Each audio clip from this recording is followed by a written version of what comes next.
වෙනද වගේම සාදරයෙන් පිළිගන්නවා ශක්ති ටැරොට් වෙත. මේ වීඩියෝ එකෙන් අපි බලන්න ලෑස්ති වෙන්නේ ඔයාගේ හිතේ ඉන්න කෙනා මේ වෙලාවේ මොනවද ඔයා ගැන හිතන්නේ කියලා. ඉතින් වෙනද වගේම අරගෙන ආව කලෙක්ටිව් රීඩින් එකක් බලන්න මේ කාරණා වලින් කීයක් ඔයාට මැච් වෙනවද කියලා. පළවෙනි කාරණාව තමයි ඔයා අද දවසේ කොහේ හරි ගමනක් ගිහිල්ලා ආපු කෙනෙක් නම් ගොඩක් මහන්සි වෙලා ඉන්න කෙනෙක් නම් ඔයාට මේ වීඩියෝ එක අදාළයි.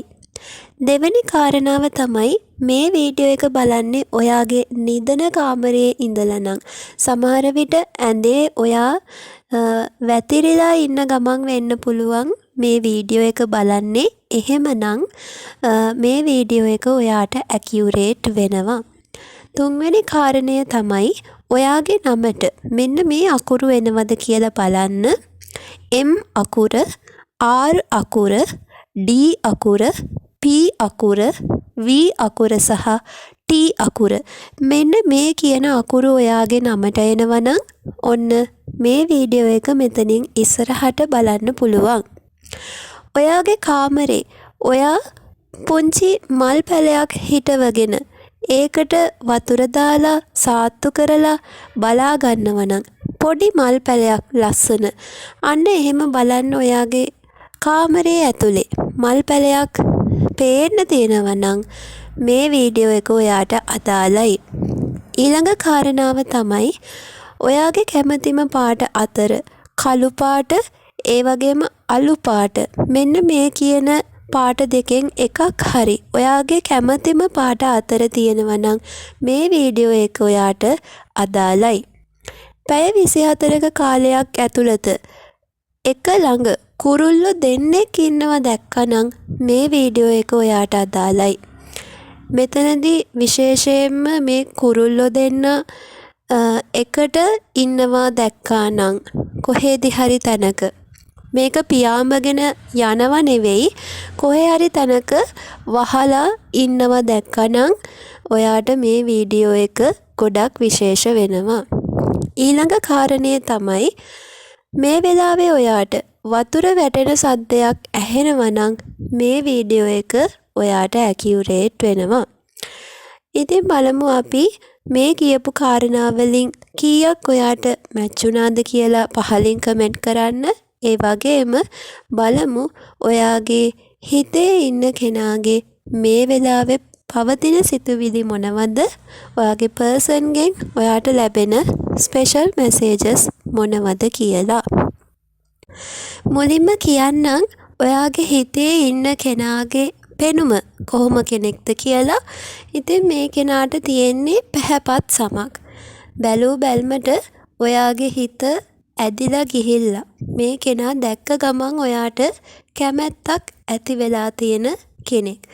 ඉතින් පැහැපත් සමක් තියෙන්නේ සාමාන්‍ය උසක් තියෙන කෙනෙක්. ඒ වගේම කොණ්ඩේ තරමක් කර්ල් කෙනෙක්. ඒ වගේම පිළිවෙලකට ඇඳුම් අඳින පිරිසිදුවට ඉන්න ආස කරන කෙනෙක්. පිරිමි ළමයෙක් නම් මෙයාට උඩු රැවුලක් වගේම යටිනුත් රැවුල ටිකක් වවපු කෙනෙක්. ඒ වගේම පළල් උරහිස්. මෙයා කැෂුවල් ගොඩක් ඇඳුම් අඳින්න ආස කෙනෙක්.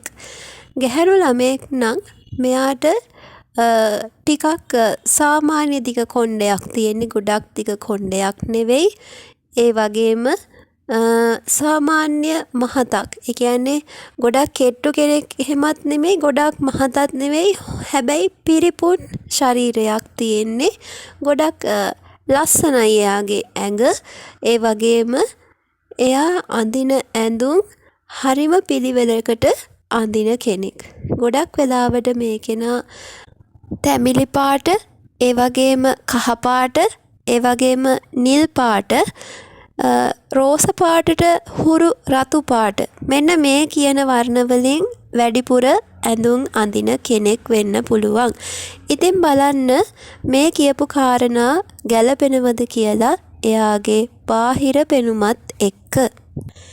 ඉතින් මට කියන්න තියෙන්නේ ඔයාගේ හිතේ ඉන්න කෙනාගේ බෝයි කෙනෙක් වුණත් ගර්ල් කෙනෙක් වුණත් මේ වෙලාවේ එයාට ඔයා ගැන ලොකු හැඟීමක් තියෙනවා. එයා ඔයාට අර පෙන්නනවට වඩා එයාගේ හිතේ ආදරය තියෙනවා. එයාට වචන වලින් සමහර විට ඒ දේ ප්‍රකාශ කරගන්න හැකියාව නැතුව ඇති.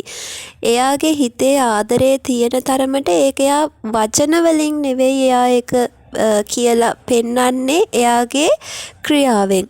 ඔයාට එයා ළඟ ඉද්දි ඒක දැනෙනවා ඇති. පාරේ යනකොට උනත් ඔයාව ආරක්ෂා කරනවා කියන එක ඔයාට දැනෙනවා ඇති. එයා වචනෙන් කියන්නේ නැතුව ඇති හැම වෙලේම මං ඔයාට ආදරෙයි, මං ඔයාව මෙහෙම බලා ගන්නවා. ඒ විදිහට අර වචනෙන් කියන්නේ නැහැ වුණාට එයාගේ ක්‍රියාවලින් එයා ඔයාව පරිස්සම් කරනවා කියන එක ඔයාට ගොඩක් අවස්ථාවල තේරිලා ඇති.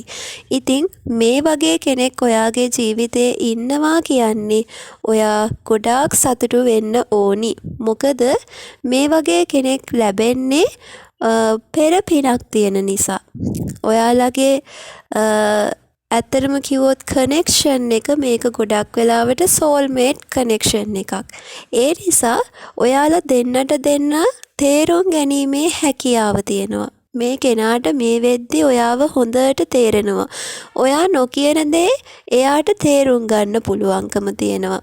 ඔයා වචනෙන් කියන්නම ඕනේ නෑ මේ වෙලාවේ මට මේ දේ ඕනේ, මං වෙනුවෙන් මේ දේ කරන්න. ඒ විදිහට ඔයා කියන්න අවශ්‍ය නෑ. මේ කෙනාට ඒ දේ හොඳට තේරෙනවා. ගොඩක් වෙලාවට ඔයාලා දෙන්න මුණ ගැහිලා ලොකු කාලයක් නැතුව ඇති මේ සම්බන්ධතාවය පටන් ගනිද්දි. හැබැයි ඒ මුණ ගැහුණ අලුත ඉඳලම මේ කෙනාට ඔයාව තේරුම් ගැනීමේ හැකියාව හොඳටම තිබිලා තියෙනවා සහ දැනුත් ඒ විදිහට ඔයාව තේරුම් ගැනීමේ හැකියාව එයාට තියෙනවා. ඉතින් එයා මේ වෙලාවේ හිතනවා ඔයා ටිකක් මොකක් හරි වැඩක් එක්ක කාර්යබහුලයි. ඔයාට මේ වෙලාවේ ටිකක් අර වදයක් නොවි ඉන්න ඕනේ. අන්න ඒ වගේ හැඟීමක් එයාට ඇති වෙලා තියෙනවා. ඔයා ඉගෙන ගන්න කෙනෙක් නම් ඒ වැඩවලට බාධා වෙන්නේ නැතුව ඔයාව ඔයා කරගෙන යන කටයුතු සාර්ථක කරගන්න එයාගේ උපරිම සහයෝගය ලබා දෙන ගමන් එයා මේ වෙලාවේ ඉන්නේ. ඒ වගේම ඔයා රැකියාවක් කරන කෙනෙක් නම් එයා දකිනවා ඔයා ගොඩක් මහන්සි වෙන කෙනෙක් විදිහට. ඔයා අරමුණක් කරා යන්නේ ගොඩාක් කැපවීමෙන් කියන එක එයා දන්නවා. ඒ නිසා ළඟින් ඉඳලා ඔයාට බාධා කරන්නේ නැතුව ඔයාට ශක්තියක් වෙලා උදව් කරන්න මෙයාගේ හිතේ ලොකු කැමැත්තක් තියෙනවා සහ එයා ඒ දේ කරනවා. ඉතින් මේ වෙලාවේ හිතනවා ඔයා අන්න ඒ කරගෙන යන දෙයට මම කිසිම වෙලාවක බාධා කරන්න හොඳ නෑ.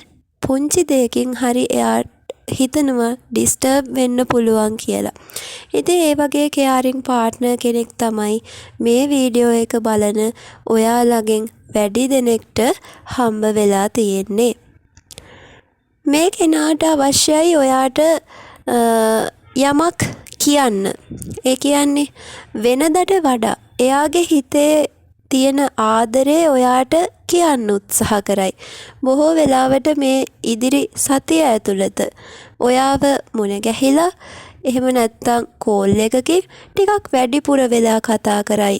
ඔයත් එක්ක එයාට කතා කරන්න අවශ්‍යයි.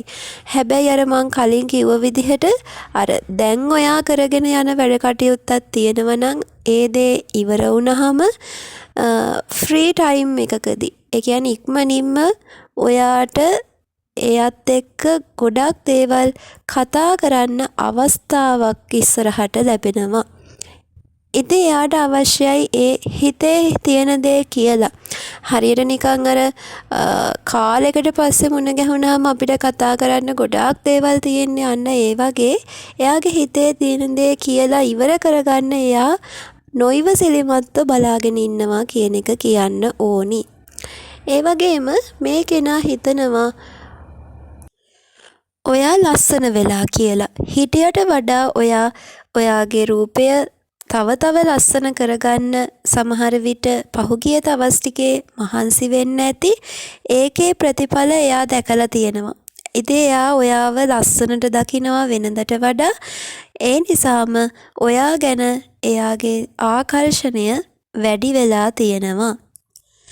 ඒ වගේම ඔයා ගැන වෙනදට වඩා වටිනාකමක් එයාගේ හිතට දැනිලා තියෙනවා.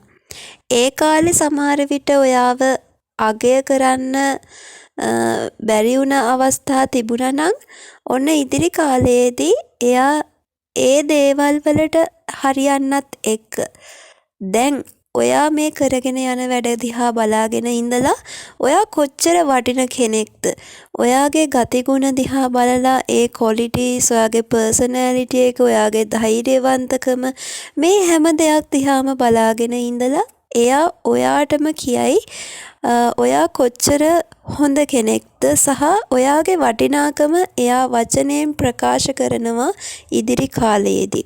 මේ තාක් කාලයක් එයාට කියන්න බැරි වුණ අවස්ථා තියෙනවා නම් ඉදිරියේදී එයා අනිවාර්යෙන් ඒක ඔයාගේ මූණටම කියනවා කියන එක කියන්න පුළුවන්. වෙලාවකට මෙයා ටිකක් පොඩි ළමයෙක් වගේ හැසිරෙන්නේ. ඔයාලා දෙන්න කතා බහ කරපු දේවල් එයා ආයෙ මතක් කරනවා. ඔයාලා කරපු ජෝක්ස් වෙන්න පුළුවන් ඒ දේවල් නැවත හිත ඒව මතක් කර හිනහ වෙනව තනියම. අන්න එහෙම සිටුේෂන් එකක් මේ වෙලාවේ තියෙනවා. ඉතින් මේව තමා අද ලැබුණ ස්පෙෂල් මැසේජස් ඊළඟ රීඩින් එකෙන් හම්බ වෙමු.